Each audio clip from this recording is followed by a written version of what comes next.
आपला गावातीलच जो परिसा भागवत होता, ज्याच्या पत्नीमुळं त्यांच्या घरामध्ये खऱ्या अर्थानं गोडधोड मिळालेलं होतं, ती कमळच्या त्या कमळजीमुळेच मिळालेलं होतं. परंतु कमळच्या ज्या वेळेला तो परीस मागायला आली त्यावेळेला तो नदीमध्ये टाकून दिला, या पद्धतीनं सांगितलं. पुन्हा नामदेवाने ज्यावेळेला दगड काढून दिले, ते अनेक दगड हे परीसच होते, किंबहुना जेवढे हातामध्ये दगड होते ती सगळेच परीस होते.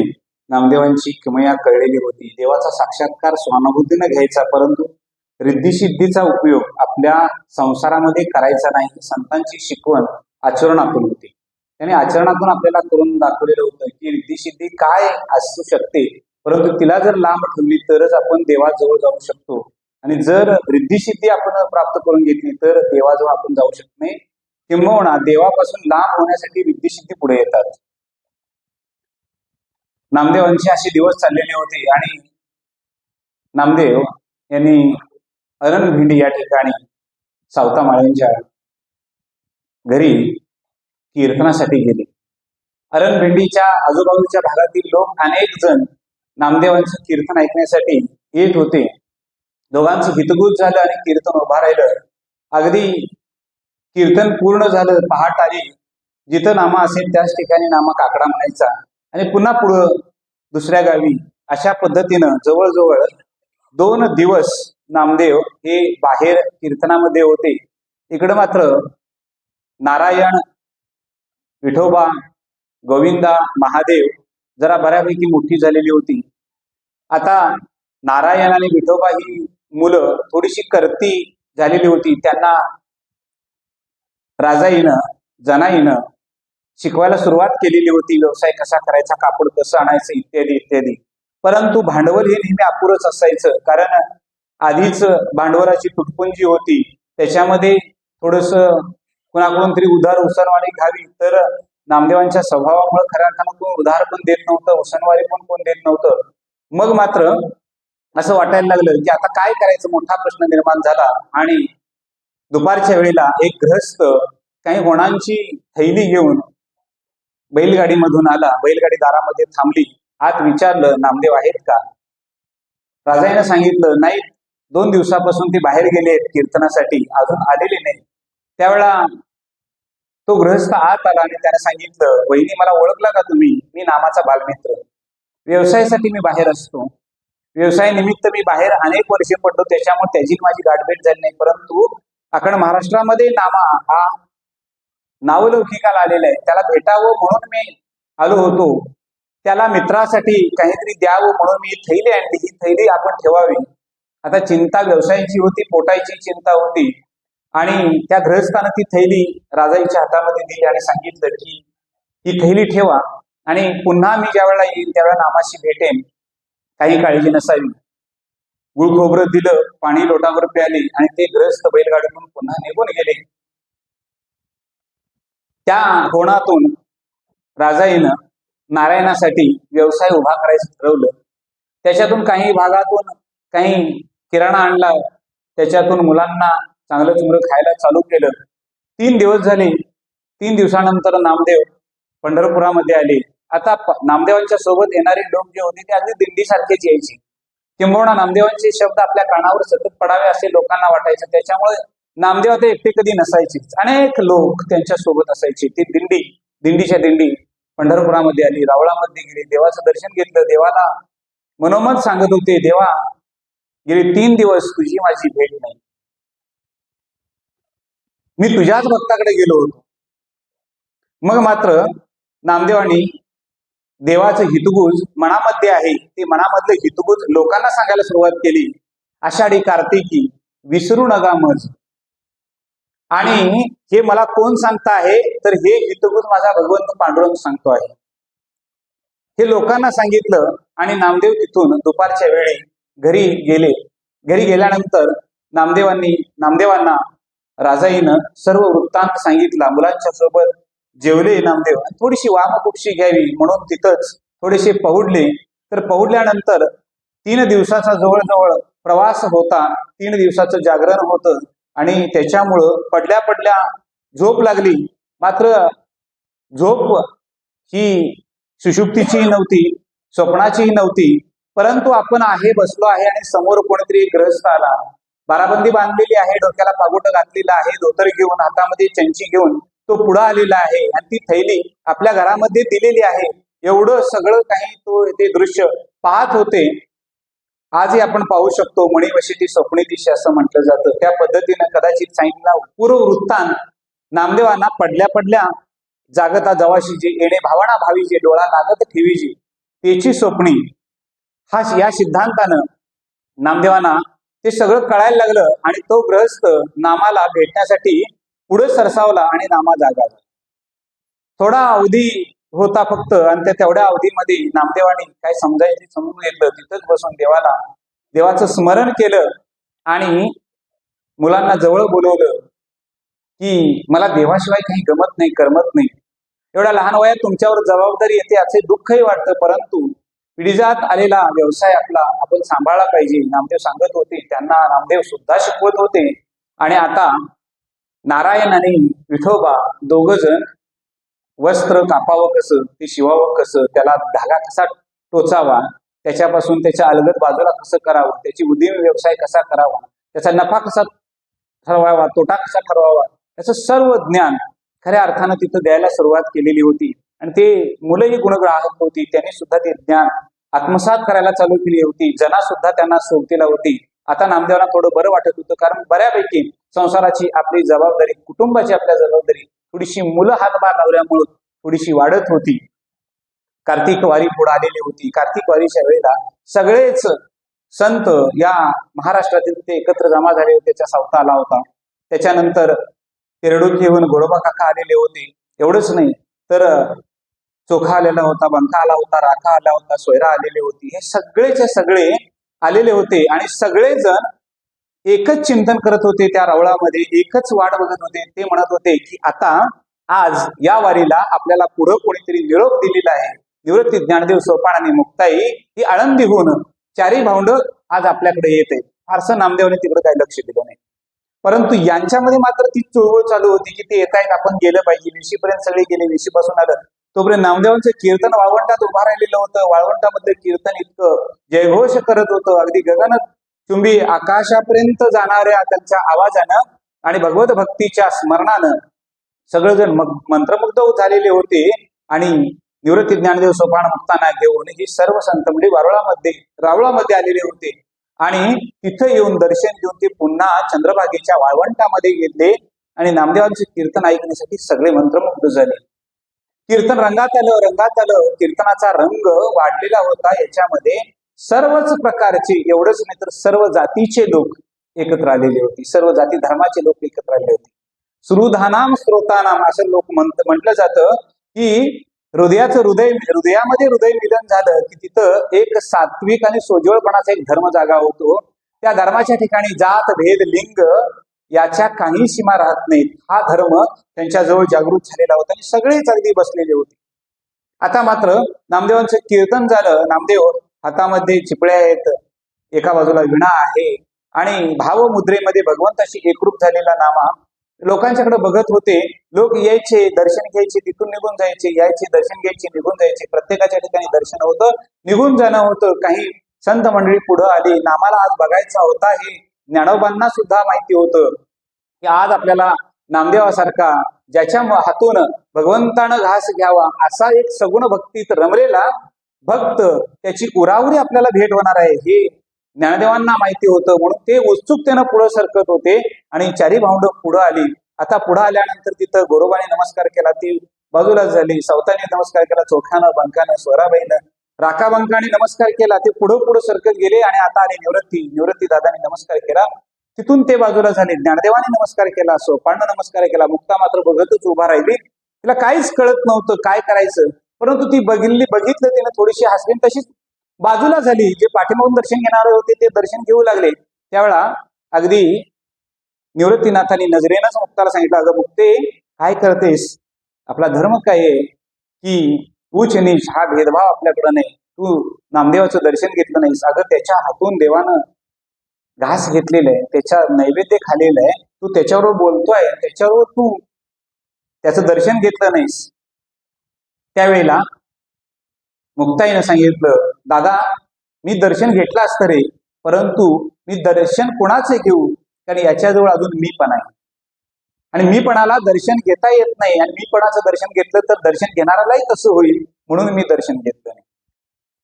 आता चित्कल स्वरूप असणारी मुक्ता हिचं हे बोलणे थोडेसे कानावर गेले आणि पुसटसे शब्द गेल्यानंतर थोडस नामदेवला सुद्धा वाईट वाटलं असं.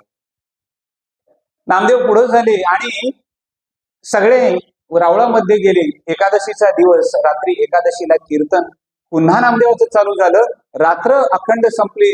ज्ञानदेव पुढे बसलेले होते. सगळे आनंद होते. जनाला आज इतका आनंद झालेला होता, अरे रेड्याच्या मुखी वेद बोलवणारे, एवढंच नाही तर पैठणमध्ये शुद्धीपत्र मिळवणारे, भावार्थ दीपिकेचं निरूपण करणारे आणि सर्वांना ओतोप्रोत ज्ञान भक्ती वैराग्य संपन्नता शिकवणारे ज्ञानोबा माऊली प्रत्यक्ष आज आपल्या जवळ आहे. जनाला आनंद वाटत होता. सर्वजणच सुखावलेले होते. सर्वांच्या जवळच आनंद होता. आता मात्र दुसऱ्या दिवशी सकाळी पारणं फेडावं एवढीच गोष्ट होती. दुसऱ्या दिवशी 12 म्हणजे द्वादशी दिवशी 12 वाजता पारण्यासाठी सगळे जमा झाले. ध्यानात घ्या मंडळी, आपण किमान पंढरपुरात गेल्यानंतर तरी खडतर उपवास करा एकादशीचा. मला वाटते खडतर असा शब्द वापरतोय.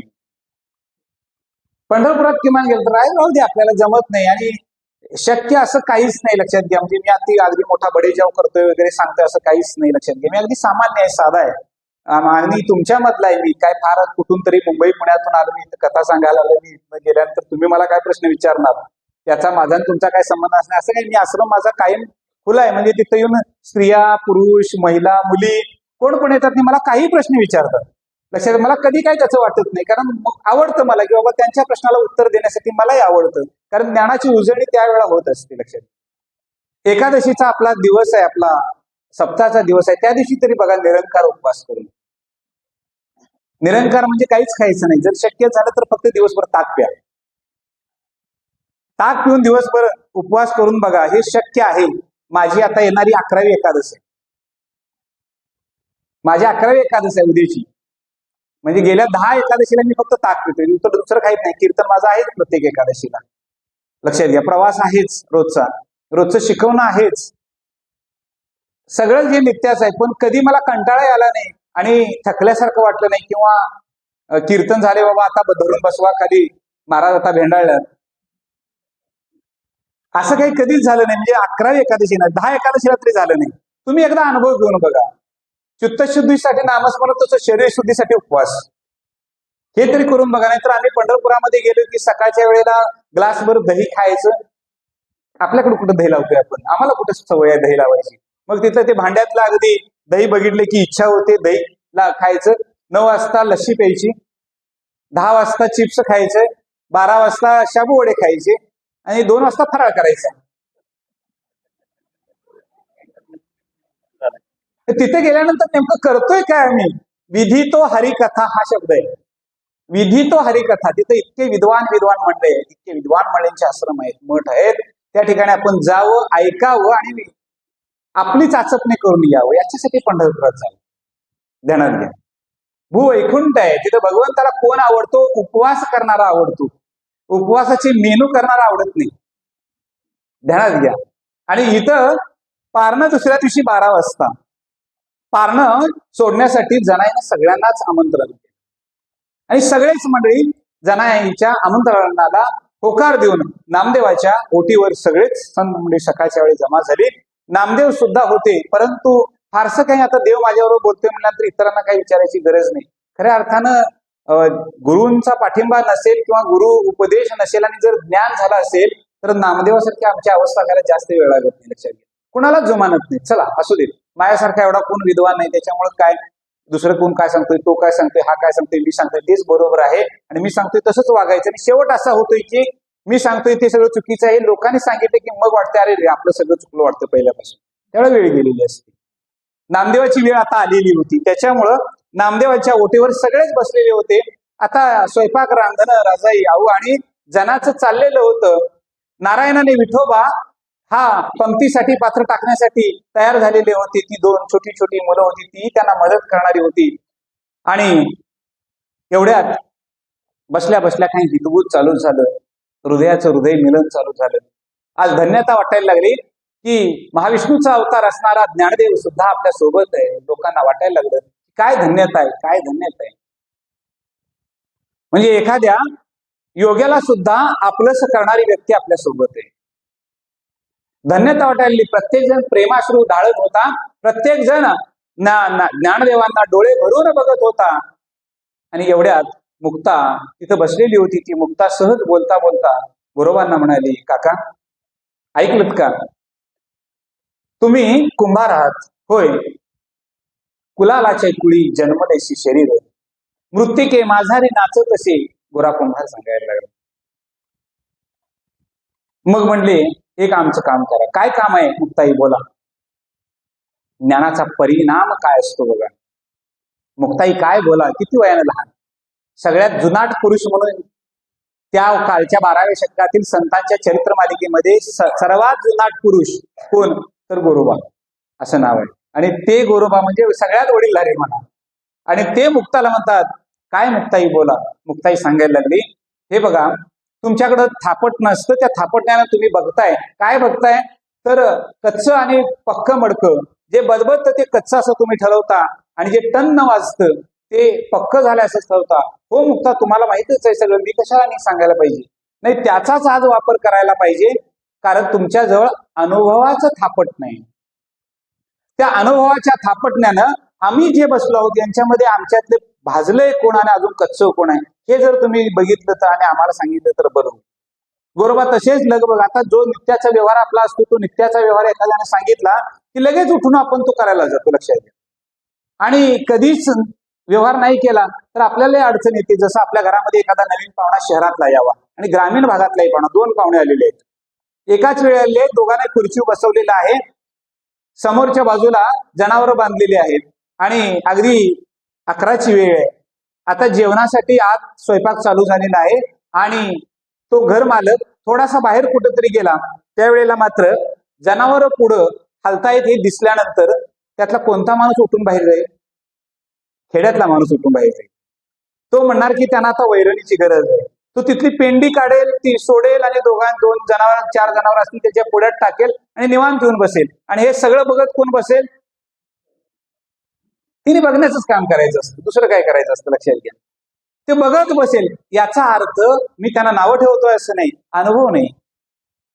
कारण जनावरा सुद्धा आपल्याला तहानभूक सांगतात, ही ओळख त्या जनावरांच्या बरोबर असतं त्याला कळते, इतरांना कळत नाही. आता मात्र सहज उठले, अनुभवाचं थापटणं हातामध्ये घेतलं आणि थापायला सुरुवात केली. पहिलं थापटणं मला निवृत्तींच्या. निवृत्ती काहीच बोलले नाहीत, शांत होते. टन्न दिशा आवाज झाला, पुढं झाले. ज्ञानदेव, सोपान, मुक्ता, सावता या सगळ्यांच्यावर चोखा होता, सगळ्यांच्या डोक्यामध्ये गेले. आता पुढं आले, शेवटी राहिलेले होते ते नामदेव होते. नामदेवांच्या जवळ गेल्यानंतर नामदेवांनी तसाच हात धरला आणि सांगितलं, काय काका करताय तुम्ही? पोरखेळ चालवलाय काय का? देव प्रत्यक्ष माझ्याशी बोलतो आणि तुम्ही माझी परीक्षा बघता. मुक्ता हसले आणि सांगितलं, काका इथंच चुकले, काका इथंच चुकले. आता ज्ञानदेवानी मध्ये बोलावं आणि ज्ञानदेवानी सांगावं की नामदेव महाराज आपल्याला गुरूंची गरज. देव सगुण रूपामध्ये भेटला आणि निर्गुणामध्ये जरी कळला तरी त्याच्यासाठी सगुण निर्गुण एक कळण्यासाठी आपल्याला गुरूंची गरज आहे. गुरूंच्या कडे आपण जाऊ. आता माऊलींची योग्यता नामदेवांना सुद्धा माहिती होती, कारण रेड्यामुखी वेद बोलवले इकडे होते. एवढंच नाही तर चांगदेवाला भेटण्यासाठी निर्जीव असणाऱ्या भिंती सहित पुढे गेलेले होते. त्या योग्यते पुढे नामदेव सुद्धा थांबले आणि सांगितलं, असं तुम्ही सांगताय बरोबर आहे, पण जायचं कुठं? त्यावेळेला नामदेवांनी सांगितलं की औंढ्या नागनाथ 12 ज्योतिर्लिंगापैकी एक ज्योतिर्लिंग, त्या ठिकाणी तुम्ही जा. त्या ठिकाणी विसोबा खेचर नावाचे एक ग्रस्त तुमची वाट बघतायत, तुमच्यासाठी ते थांबलेले आहेत. आणि लगबत नाही गेला तर आणि त्यांनी देह सोडला, देह विसर्जित केला तर परत तुम्हाला मनुष्य जन्मामध्ये गुरु नावाची गोष्ट मिळणार. म्हणून लक्षात घ्या, ज्या वेळेला ज्ञान प्राप्ती करायची असते त्यावेळेला कुठलाही मागचा पुढचा विचार काय असतो. ज्या वेळेला ज्ञान मिळवायची अशी इच्छा होते त्यावेळेला आपण गुरुंच्याकडे जाऊन ज्ञान मिळवायला चालू करावं. कारण गुरु हे सुद्धा मानवी शरीरातच असतात, त्यांनाही शारीरिक बंधनं असतात. लक्षात घ्या. आणि त्या पद्धतीनं ज्ञानदेवानी नामदेवांना सांगितलं, परंतु नामदेवांना थोडस खिन्न वाटायला लागलं. ते उठले तसेच आणि अगदी झपाझप पावलं टाकत रावळामध्ये गेले आणि देवाशी हितगुज चालू केलं. देवा काय करताय तुम्ही, काय बघताय की आज मला सगळ्यांनी कच्चं ठरवलं. देव हसत होते हे नामदेवाला कळलं. तुम्ही हसता म्हणजे मी कच्चा आहे ही याची शिक्कामोर्तब झालं. नाही नामा, म्हणून देव सांगत होते, नामदेवाचे डोळे मिटलेले होते. देव आणि नामदेवाचा संवाद चाललेला होता. नाही नामा, ती माझी लेकरं आहे, तूही माझा लेकरं आहेस. त्यांनी जे सांगितलंय आणि त्यात तो ज्ञानोबाने सांगितलेलं आहे, त्या ज्ञानदेवाने सांगितलेलं जसंच्या तसं सत्य आहे. तो औंढ्या नागनाथाला गेलं पाहिजे. देवा तुम्ही इथं असताना, अरे मी आहे, परंतु माझं जगत कारणत्व करण्यासाठी तुला गुरूंचीच गरज आहे. त्याच्याशिवाय तुला कोणी उपदेश करू शकत नाही. पण देवात आपली आणि माझी भेट होणार नाही, त्याच्यासाठी नामा मी तुझी वाट बघतोय. आजच नाही, वेळ घालवू नको. आता हायकोर्टानंच शिक्कामोर्तब केला. आता सांगायचं कुणाला, जायचं कुणाला, कुणाकडे जायचं, नामाला काहीच कळत नव्हतं. आता मात्र नामदेव आले. नारायणानं देवाला नैवेद्य दाखवला आणि नामदेवांच्या सोबत नारायण वाड्यामध्ये आले. पात्र मांडली गेली. सर्वांनीच पुंडलिक वरदा म्हटलं. एकादश सोडली. आता मात्र थोडीशी वामकुक्षी घ्यावी असा विचार होता. परंतु आता पुढे निर्णय काय, नामदेव तर याचीच विचारपूस लोकांच्या मध्ये चालू झाली. आणि मग नामदेवांनी सांगितलं, आपली संत मांडव्यांनी सांगितलेली जी भूमिका आहे ती मला पटली. आजच मी औंढ्या नागनाथाला निघण्याचा विचार करतो. सर्वांनाच आनंद झाला आणि सगळ्यात जास्त आनंद त्यात झाला तो ज्ञानदेवांना. कारण भागवत धर्माची पताका एखाद्या सिद्ध पुरुषाकडे द्यायची होती आणि त्याच्यासाठी भूमी फार महत्वाची होती. ती भूमी तयार करण्यासाठीच या कार्तिक वारीला ज्ञानदेव पंढरी या ठिकाणी आलेले होते.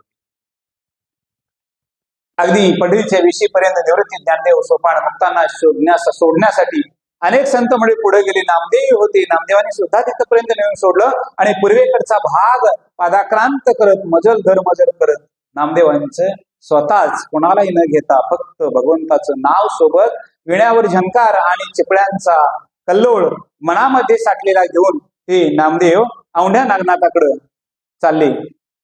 जिथं कंटाळा येईल त्या ठिकाणी शरीर थोडंसं थांबवायचं, तिथं थोडीशी झोप घ्यायची आणि पुन्हा पुढं एकच इच्छा. देवानं सांगितलं त्या ठिकाणी तहानभूक आज हरपलेली होती आणि अशा अवस्थेमध्ये नामदेव औंढ्या नागनाथापर्यंत जाऊन पोहोचले. इकडे नामदेवांच्या घरामध्ये राजाईनं आपल्या मुलांच्याकडून व्यवसायाचा उदीम उत्तम प्रकारे बसवलाय, चालू केलेला होता. आज सावताला सुद्धा बरं वाटत, तिरडुकीमध्ये गोरोबाला बरं वाटत. अनेक दिवस सरत होते आणि नामदेव औंढ्या नागनाथाच्या ठिकाणी पोहोचले. विशाल आणि भव्य दिव्य असणारं मंदिर, अतिशय पुराण मंदिर. त्या मंदिराच्या भोवती छोटी छोटी छोटी छोटी अशी असणारी मंदिर. काही मंडळी बसलेली असायची दगडावर. तिथे विचारायच्यावर इथं विसोबा खिचर नावाचे कोण ग्रस्त आहेत. नामदेवांचा संकल्प असा होता की देवानं आणि ज्ञानदेवांनी आपल्याला विसोबा खेचरांच्याकडे पाठवले म्हणजे एखादा मोठा असणार, गाद्या गुद्या असणार, रेशमी वस्त्र घातलेले असणार, दाढीबिडी वाढलेली असेल, हातात कमंडळ असेल, 5-6 शिष्य हात पाय दाबण्यासाठी चेपण्यासाठी असेल. आणि आज तसं असलं तरच लोक गुरु मानतात. लक्षात घ्या, संकल्पना हीच आहे लोकांच्या डोक्यामध्ये. म्हणजे महाराज मोठे कोणते तर 5-6 शिष्याने हात पाय म्हणजे या हाताला 2, या हाताला 2, पायाला 2, 2 पायाला 2-2 असे 4 म्हणजे कमीत कमी 8 माणसं शेवेमध्ये रंगलेली महाराजांच्या मठामध्ये गेल्यानंतर भव्य दिव्य सुगंधी अस्त्र वस्त्र अशी घातलेली सगळी फळं एका बाजूला आहेत, द्राक्ष 2 तोंडात टाकलेले आहेत, ती चावाय चालू आहेत आणि लोकांना हातात माळ घेऊन आशीर्वाद द्यायला लागले. असे बुवा भेटले की लोक म्हणतात वा, यांच्यासारखे महाराज नाही. ध्यानात घ्या, त्याच्यात असा गंध वरबडून लावायचं सगळीकडं, असं अगदी मोठं भव्य दिव्य पाहिजे.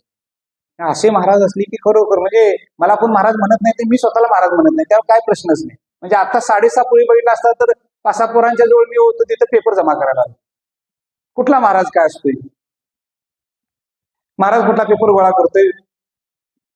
2 पोरींना वेळ मिळत त्यांना एसटी मिळत नव्हती, त्यांना म्हटलं बसा गाडीत तुम्हाला सोडतो. त्यांना सोडण्यासाठी थोडं फाट्यानं आत जायला लागलं, पर्यायच नाही, तिथं जाऊन सोडून आलो त्यांना येताना. त्यामुळे तुम्हाला 5 मिनिटं 10 मिनिटं वाट बघायची वेळ आली. आता त्याला करणार काय?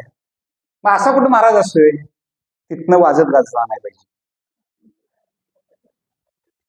फुलं पायात टाकायला पाहिजे, ढोल ताशे पुढं पाहिजे, पासा पाठीमागे शिष्य, पासा पुढं शिष्य, छत्र चामर दिमड्या डोक्यावर घातलेल्या आहेत, उपर्ण बिपर्ण टाकलेलं आहे, गंध असा माकलेला आहे, शेंट काय अत्तर, सेंट नाही अत्तर सगळीकडे घमाट आहे. आणि मग लोक म्हणणार वा महाराज आहे. नामदेवाची भूमिका तीच होती. असे कोणीतरी असतील.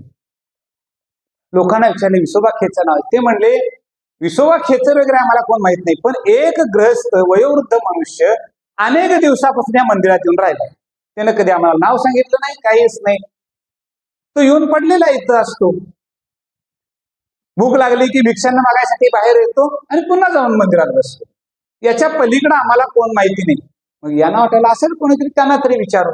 यांना विसोबा खेचर माहित नाही, कदाचित त्याला माहिती असेल.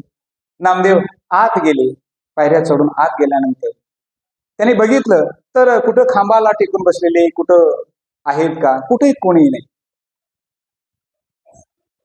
त्या पिंडीच्या शेजारी असणारी एक वात तुपाची ठावक्यामध्ये असलेली मिनमिनता प्रकाश होता. किमान आता कोण गृहस्थ दिसत नाहीत म्हटल्यानंतर आलोयच आपण मंदिरामध्ये, जाऊन दर्शन तरी घ्यावं म्हणून गाभाऱ्यात गेली.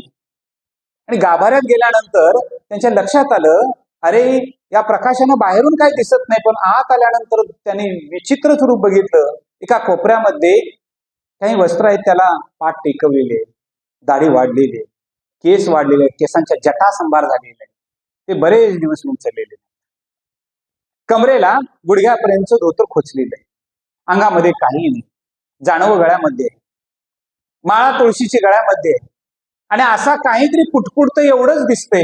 याच्या पलीकडं हा माणूस दिसतच नाही. त्या व्यक्तीकडे बघत बघत नामदेव जायला लक्षात आलं की अरे यानं पायाची घडी घातलेली नाही, मांडी घातलेली नाही, तर पाय सोडलेत. आणि ते पाय सुद्धा त्या पिंडीच्या लिंगावर पाय गेलेले आहेत. आता जुनी सगळी महादेवाची मंदिरं तुम्ही बघा की तिथं आत गेल्यानंतर पाय लांब केले तर पिंडीलाच लागतात. तिथं पिंडीवर पाय ठेवलेले आहेत. मग नामदेवांना थोडासा राग आला, अरे महादेव असला म्हणून काय झालं, देव आहे ना तो, त्याच्यावर पाय ठेवणं बरोबर आहे का? म्हणून तो पाठीमाग बघितला आणि सांगितलं, अहो आजोबा स्पर्शाचे विज्ञान आहे. पहिला स्पर्श झाला. गुरूंचा उपदेश करण्याच्या प्रक्रिया जी आहे त्या प्रक्रियेमध्ये स्पर्श ज्ञान, दृष्टी ज्ञान, कृपा कटाक्षे मिळालेले आपल्या पदी बैसल. फक्त दृष्टी केली आणि कृपेनं बघितलं तरी सुद्धा ज्ञान होऊ शकतं. आणि शब्दाचे ज्ञान म्हणजे बोध करून, उपदेश करून शिष्याला मुक्त करणं. स्पर्शाचे ज्ञान एवढाच शब्द झाला, स्पर्श केला, हो आजोबा. त्यांनी डोळे उघडले आणि म्हणते, बाळ कोण रे? मी नामा पंढरवरून. बरं झालं आलास, सकाळपासून माझे पाय अवघडलेत. अहो तेच मी सांगतोय तुम्हाला, तुम्ही पिंडीवर पाय ठेवलेत, देवावर असं कोण पाय ठेवतं का? बाळा मी हात उचलू शकत नाही, मी माझे पाय उचलू शकत नाही, माझं शरीर गलिगात्र झालेलं आहे. फक्त बोलण्यासाठी जीभ उचलू शकतो एवढीच माझ्याकडे ताकद आहे. तेव्हा असं कर की माझे पाय चुकून पिंडीवर गेले असतील, मला कळलं नाही, तेवढे पाय बाजूला ठेव. नामदेवानं खाली वाकला आणि पायाला हात लावला. गुरूंचा बोध चालू झाला. अंगाला स्पर्श झाला तेवढा बोध होता, आता पायाला स्पर्श झाला, पूर्ण बोध झाला. हा शब्द लक्षात ठेवा. तिथं विसोबा खेचर सांगतात, जेथे नाही देव तेथे माझे पाय ठेविता अन्वय विचारून. विसोबा खेचर अभंगामधून सांगायला लागले, अरे नामा, जिथं देव नाही तिथं माझे पाय अन्वय व्याप्तीनं का असेना बाजूला ठेव. ही अन्वय व्याप्ती शास्त्रात आहे, लक्षात. ठेविता अन्वय विचारोनी. नामदेवानं पायाला स्पर्श केला. नामदेवाच्या अंगामध्ये वीज काढल्यासारखं झालेलं होतं, परंतु आता पर्यायच नव्हता. देवाच्या डोक्यावरून तरी पाय बाजूला करणं अपेक्षित होतं. म्हणून नामदेवानं देवाच्या पायावरून, देवाच्या डोक्यावरून पाय उचलले आणि अलगद बाजूला केलं. ते ग्रस्त आहेत तिथंच पिंडच बाजूला सरकली. त्यांना उचलून गाभाऱ्यातून बाहेर आणलं तर पिंड तिथं यायला लागली. मग मात्र लक्षात आलं, अरे ज्याला डोक्यावर यांचे पाय धारण करण्याची इच्छा आहे, त्याच्या डोक्यावर यांचे पाय बाजूला करणारा मी कोण? लक्षात आलं, आपण ज्यांच्या शोधासाठी आलो होतो आणि माऊलींनी तसं कुणाकडे पाठवून दिले नाही, कुणाकडेही दिलं नाही. शिफारस पत्र कुणाचं हे फार महत्वाचं असतं.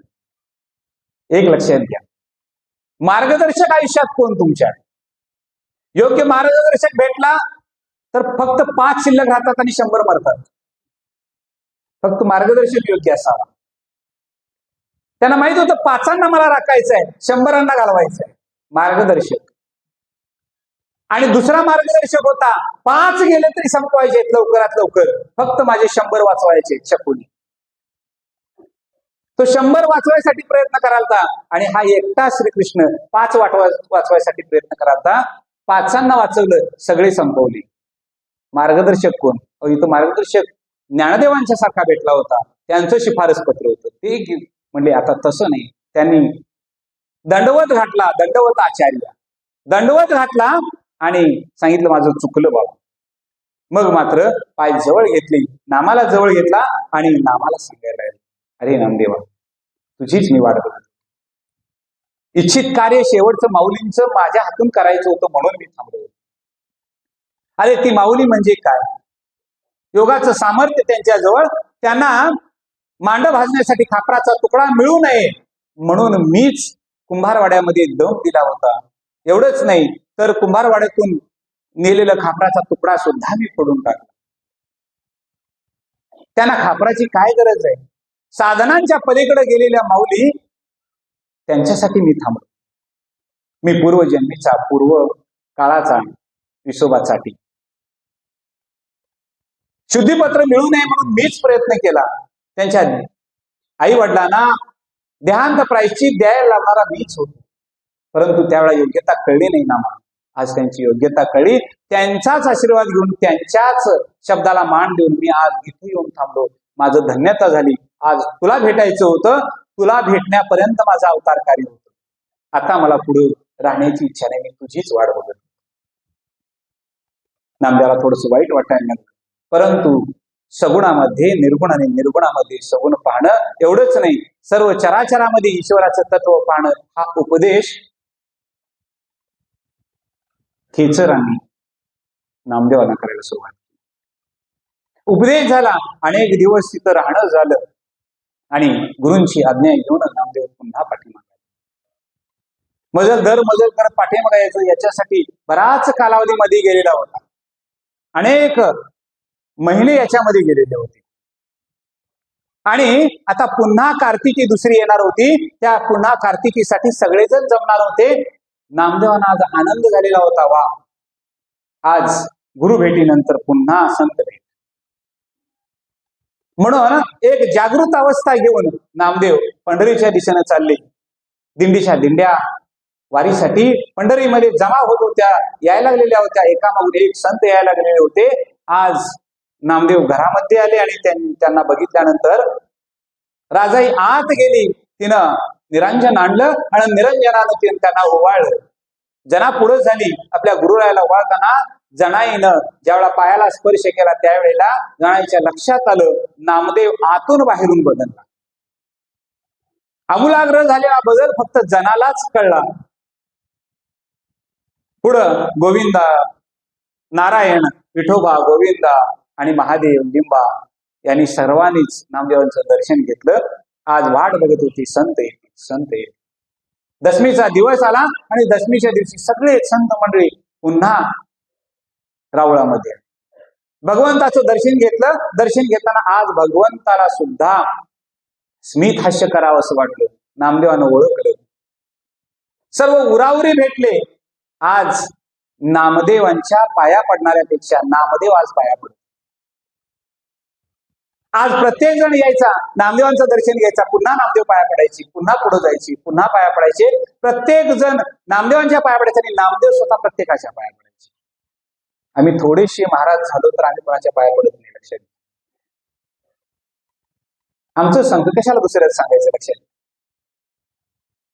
पाया पडून घेणं एवढं सोपं नाही मंडळी, फार अवघड असते. प्रत्येक जण पाया पडतो. आज मुक्ता पुढे सरसावली आणि नामाच्या पायाला स्पर्श केला. नामदेवानी मुक्ताला दंडवत घातला. आज एका ईश्वरानं दुसऱ्या ईश्वराला नमस्कार केला होता. आणि नामदेव उभा आहेत त्याच वेळेला दंडवत संपला आणि मुक्ताईने सांगितलं, नामदेव दादा आज बरं वाटलं. नामदेवाच्या डोळ्यातून अश्रू यायला लागली. अरे आज नामदेव दादा म्हणणारी एक मुक्ता बहीण आपल्याला मिळाली होती. आज पुन्हा 4 भावंडांच्या मध्ये एक मोठा भाऊ सामील झाला. आनंद वाटायला लागला. कीर्तन चालू करायचं. सगळेजण वाट बघत होते कीर्तनासाठी गौरवांची. सावता चोखाळा विचारत होती, चोखोबा राखा बंकाला विचारत होती, सोयराला विचारत होते. प्रत्येक जण एकमेकाला विचारत होती. जनामध्येच उठून उभा राहायची. गोरोबा दिसतात त्या बघायची. गोरोबा अजून कुठं आले नाही. गोरोबा अजून कुठं आले. कुणीतरी सांगितलं, हो हो हो आलेत, गोरोबा आलेत. गोरोबांना वाट द्या. गोरोबांना वाट देत देत देत गोरोबा पुढे येऊन बसले. अगदी धोत्राचा सोगा कसाच अंगावर टाकलेला होता आणि सदऱ्याचे दोन्ही बाहू लोळे पांगळे पडल्यासारखे तसेच लोळत आलेले बघितले आणि थोडस सगळ्यांनाच दुःख वाटायला. अरे रे काय झालं, काय घडलं असेल? कारण दोन्ही हात गोरोबांच्या आत दिसत. काय घडलं, काय घडलं? प्रत्येकाचा विषय चालू झाला आणि मनोमनी गोरोबांना सगळा वृत्तांत पाठीमागचा कळायला लागला की आपण नामामध्ये भगवंताच्या विठ्ठलाच्या भगवत भक्तीमध्ये रममान झालो आणि रममान झालेला असताना चिखल तुडवतो. चिखलामध्ये आपलं बाळ आलं, कळलंच नाही. देहभान विसरलं. बाळाला तुडवलं, रक्ताचा चिखल झाला आणि चिखलामध्ये रक्त मिसळलं गेलं. आणि संती नावाची पत्नी, त्या संतीनं त्याच वेळेला ज्या वेळेला गोरोबांना बोलण्यासाठी पुढे आली, गोरोबांना बोलत होती त्यावेळेला गोरोबा काय बोलले नाहीत. पण ज्या वेळेला विठ्ठलाला बोलायला लागले त्यावेळेला गोरोबा हात उगारून पुढे आले आणि त्यावेळेला संतीनं शपथ घातली की हात जर मला लावाल तर तुमच्या विठोबाची आण आहे, शपथ आहे. हात तसाच मागे घेतला. कदाचित या शरीराला नाव ठेवलं गोरोबा, याला किती शब्द दिले, किती शिवे दिले तर काय वाईट नव्हतं, परंतु माझ्या पांडुरंगाची आण घातली. थांबले तिथंच. तिथून पुढे संसार व्रत सांभाळलं, खंडित झालं आणि मग मात्र संतीनच पुढाकार घेतला आणि छोटी बहीण राणी जी होती ते तिला आपली सवत म्हणून करून आणली. परंतु हात लावायचा नाही हा शब्द, याच शब्दाला बरोबर सासरे बुवाने सांगितलं, जसं संतीला सांभाळलं तसंच राणीला सांभाळलं. तो त्या हाताने गोरोबा आले, बघितलं. गोरोबांच्या डोळ्यासमोर सगळा घडलेला वृत्तांत समोर गेला. गोरोबा तसेच बसले. एका बाजूला संती आहे, दुसऱ्या बाजूला राणी बसली. सगळेच बसले आणि निवृत्ती ज्ञानदेव सोपान मुक्ता सावता माळे आहेत आणि शेजारी जना सुद्धा बसलेले. आणि नामदेवांचं कीर्तन चालू झालं. नाचूक कीर्तनाचे रंगी ज्ञानदीप लावू जगी, सर्व सांडोणी माझारी, वाचे विठ्ठल रुक्माई, परे गुणी परते घर, तेथे राहू निरंतर, अवघी सत्ता आली हाता, नाम याचा खेचर दाता.